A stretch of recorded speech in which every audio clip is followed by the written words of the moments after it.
My dear friend Michael suggested we have biscuits and gravy for breakfast this Sunday and finish binge watching The Crown. So I'm making these yeasted biscuits, and the recipe is from Serious Eats, Stella Parks. And this is new to me. I've never made yeasted biscuits. They're called angel biscuits. And biscuit method means that you use a cold fat, and so the butter is cold. I cake it and sort of coat it in the flour, small chunks of butter, and once it's coated, you can see I pick up individually the cubes of butter and I squish them between my thumb and finger, and I'm just flattening them out. I did take a minute to look in the drawer for my pastry cutter because I kind of didn't have the patience today for this, but I went ahead and finished by hand. So you want to go through and make sure that you don't have any big chunks of butter left. And while I was doing this, I was thinking about the recipe because this is how I would start biscuits normally. But the leavener used would be baking powder and baking soda. And instead, we have yeast. We have a little bit of baking soda, but Stella says that is for browning purposes on the biscuits. So, anyway, kind of interesting to me. I'm wondering, you let it proof at room temperature for a couple of hours. And I'm just wondering how that fits in with keeping the butter cold, because keeping the butter cold is really important in creating flaky biscuits. So that's what I'm thinking about while I'm doing this. Often this kind of tedious work makes you think about, well, it lets you meditate. Anyway, so my hands are all messy, which I hate having. I'm pouring in some cold milk. You could use buttermilk, and I'm using that Danish dough hook, which I really like, but found that it got a little messy doing this too. So I cleaned up and I used my bowl scraper to pull this together and create a ball. And I covered it up and left it for a couple of hours.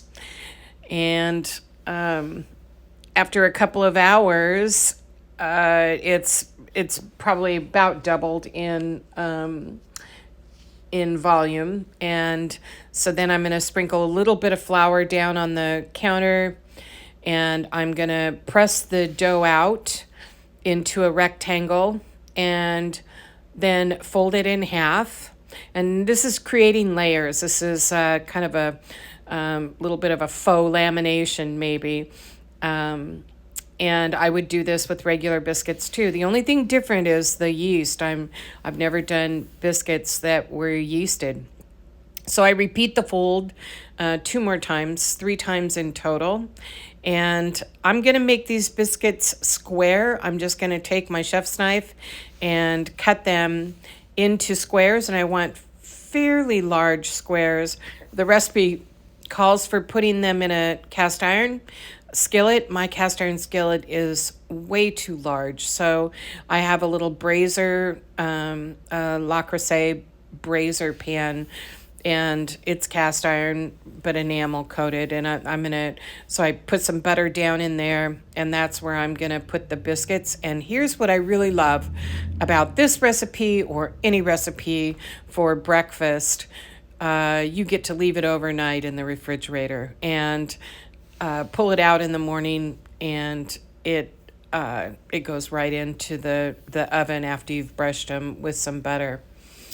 So anyway, here I am. I've cut them into squares, and I like that because I feel like a round biscuit cutter sort of squishes the edges, and maybe you don't get the kind of lamination that you get if you cut with a sharper object. I could be wrong. So this morning, I brought them out. I brushed them with some melted butter, and I put them in a 400-degree oven for about 25 to 30 minutes. And I have to say, I would definitely do this again. I'm not sure why they're called angel biscuits. If it's because they are fluffy and light, that could be it. Here they are finished. I brush them with a little more of the melted butter, and then I sprinkled them with some Malden flaky salt, just a little bit. And then the rest is history here. We had some gravy, and you kind of see the breakfast plate being built. I'll post the recipe ingredients, and I highly recommend that that you weigh your ingredients. So I post everything in grams. It takes a little while to get used to doing that, but especially with baking, you want to have the consistency and accuracy of weighing in grams. And so I hope you'll try this recipe.